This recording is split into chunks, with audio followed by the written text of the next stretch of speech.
বাহ বড় বৌদি, নিজের ছেলের বেলায় নিয়মটা বদলে দিচ্ছ। একটা অসম্ভব শর্ত রেখে মেয়েটাকে তাড়াবার ভালোই ফোন দিয়ে এটেছ, কিন্তু আমি থাকতে তুমি এত সহজে পার পাবে না।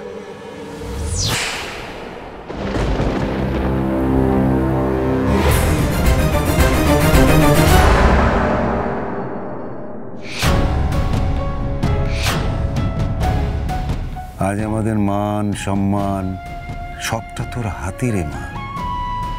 তোর বাবা এতগুলো বছর এই আদি কালীবাজারে যেটুকু সম্মান পেয়েছে আজ সবটা হারাতে বসেছে।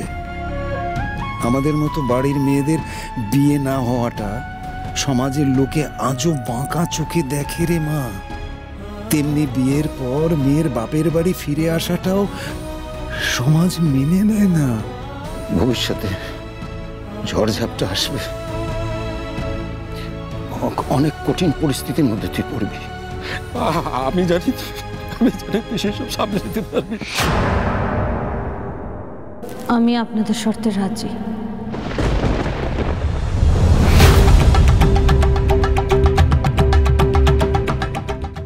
আমি জানতাম করি এত সহজে আপনি যাবেন না।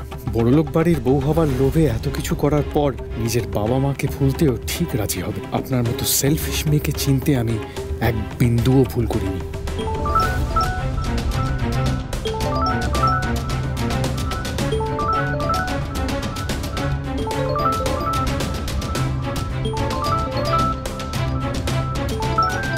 মা ফোন করছে কেন? শরীর ঠিক আছে তো, নাকি বাড়িতে কোনো বিপদ হলো?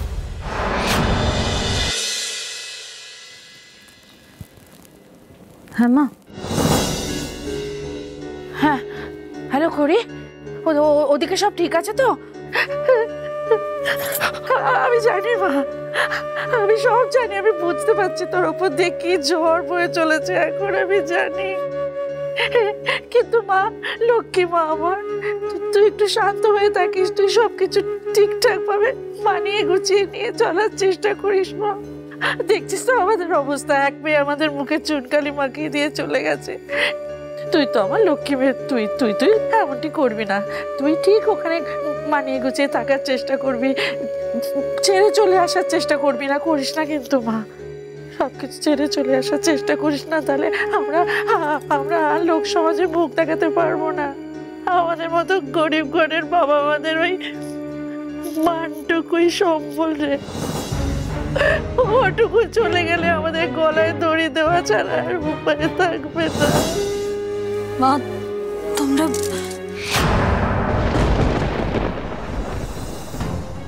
কি বললো মেস্তি? মেস্তি কি বললো? কিচ্ছুটি বললো না তো, ফোনটা কেটে দিল। কেন কেটে দিল বল দেখিনি? খড়ি তো তেমন মেয়ে নয়, ও তো ফোন কাটার মেয়ে নয়। কাটবে না তো কি করবে মা? তুমি ওকে এগুলো কি বললে? কতবার করে আমি তোমাকে বললাম মেসিকে একটু সাহস দাও, তা না করে তুমি ওর উপর আরো বোঝা চাপিয়ে দিলে। এখন আবার ওকে পাল্টা ভয় দেখাচ্ছ যাতে ওখানে মাটি কামড়ে পড়ে থাকে, ফিরে না আসতে পারে, সবটা সহ্য করে নেয়। না না না, আমি আমি আমি তেমনটি বলতে চাইনি। আমি আমি আমি বললুম যে যা কিছুই হোক না কেন, ও তো লক্ষ্মী মেয়ে, ও একেবারে ঠান্ডা মাথায় যেন সবকিছু ঠিকঠাক। আমি টেনশনের মাথায় কি বলতে কি বলে ফেলেছি আমার মা। আচ্ছা আচ্ছা, দাঁড়া দাঁড়া দাঁড়া, আমি বরং আরেকবার ফোন করি, আমি তাহলে সব ফোন। আচ্ছা তুমি কেন এত চিন্তা করছো বলো তো চন্দ্রা? খড়ি সদ্য বিয়ে হয়ে ও বাড়িতে গেছে, এখন হয়তো স্ত্রী আচার নিয়ে ব্যস্ত, তাই কথা বলতে পারেনি। পরে বলবে, পরে বলবে। হ্যাঁ, কিন্তু এখন না ওই বারে বারে ফোন করে ওকে বিরক্ত করো না, কেমন? আর তুমি তো বারে বারেই বলো যে যা হয়েছে সব ঈশ্বরের ইচ্ছে হয়েছে, বিয়েটা ঈশ্বরের ইচ্ছে হয়েছে। এবার তুমি ওনার উপর ছেড়ে দাও না। বড় মেয়ের বিয়ের জন্য তো ঠাকুরের কাছে সকাল বিকেল মন প্রাণ দিয়ে প্রার্থনা করেছো, কারণে তাহলে মেজ মেয়ের ভবিষ্যৎ যাতে সুন্দর হয়, সকাল বিকাল তার জন্য একটু প্রার্থনা করো।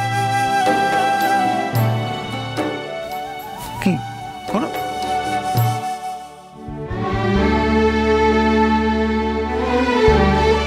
হে মা জগদ্ধাত্রী,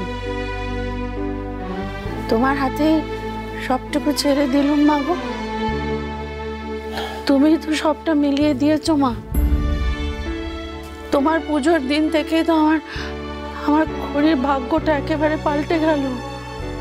তুমি দেখো মা গো, এবারে যেন আমার মেয়েটা ভালো থাকে, ওর যেন আর কোনো কষ্ট না হয়। আমি লোভ করেছি, আমি মিথ্যে কথা বলেছি, তার জন্য তুমি আমার মেয়েটাকে যেন শাস্তি দিও না মা। আমাকে দিও, আমাকে শাস্তি দিও মা গো। আমার মেয়েটাকে ভালো রেখো, আমার মেয়েটাকে ভালো রেখো মা গো, আমার মেয়েটাকে ভালো রেখো। তুমি মনে হয় আমার কথা বুঝতে পারোনি, তাই না? কি ভেবেছোটা কি তুমি? তোমার মুখের কথা আমি মেনে যাব? শোনো, অক্ষরে অক্ষরে তোমাকে আমার সব কথা পালন করতে হবে। আজ থেকে ওই বাড়ির কারো সঙ্গে তুমি কোনো সম্পর্ক রাখবে না, তা সামনাসামনি হোক বা এই ফোনে। আজ থেকে নিয়ম অনুযায়ী তোমার সময় শুরু হয়ে গেছে শর্ত পালনে, তাই এই ফোনের আর তোমার প্রয়োজন হবে না। আজ থেকে এই ফোন আমার কাছে রইল।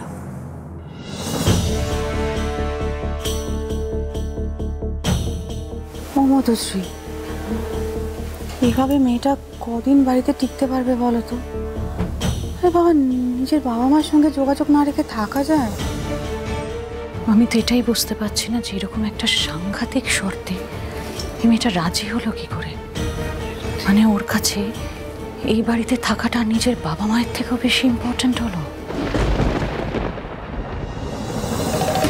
উফ, শর্তটা মেনে তোমার থোতা মুখ ভোঁতা করে দিল মেয়েটা।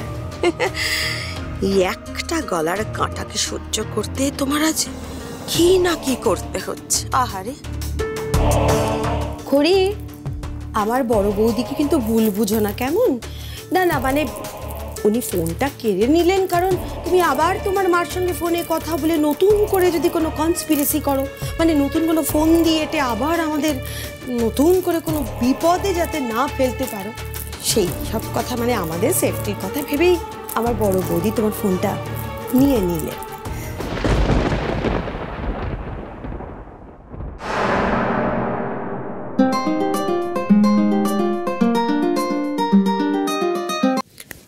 মম বলো। তুই কোথায়? তোর ফোন তখন থেকে আনরিচেবল কেন? আরে কালকে ওয়ার্কশপের ঝামেলাটা আটকে গেছিলাম। কেন, কি হয়েছে? What happened? জানিস, কাল এখানে একটা মারাত্মক ঘটনা ঘটে গেছে। আমি জানি মম, ব্রোয়ের বিয়ের মণ্ডপ থেকে বউ পালিয়ে গেছে, তাই তো? আরে বাবা, শুধু কি তাই, ঋদ্ধি বাধ্য হয়েছে ওই দুতির বোন খড়ি ওকে বিয়ে করতে। ইয়েস!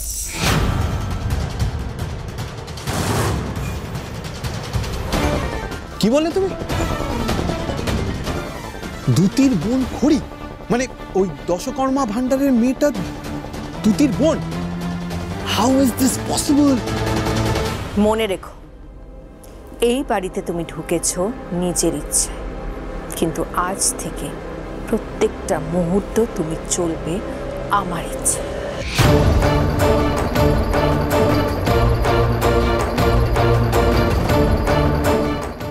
আমার পাশে থাকো ঠাকুর, আমাকে এই ঝড় সামলে নেওয়ার শক্তি দাও তুমি।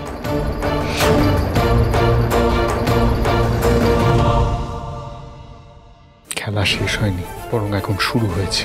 আপনি যখনই মায়ের শর্ত মেনে বাড়িতে এসেছেন, তারপর থেকে কিন্তু আপনি এই ঋদ্ধিমান সিংহ রায়ের হাতে বন্দী। আপনি নিজের একটা ভয়ঙ্কর পরিণতির জন্য তৈরি হয়ে থাকুন। আপনি যতই হুমকি দিন মিস্টার সিংহ রায়, খড়ির ভাগ্য অন্য কেউ নয়, খড়ি নিজে লিখবে।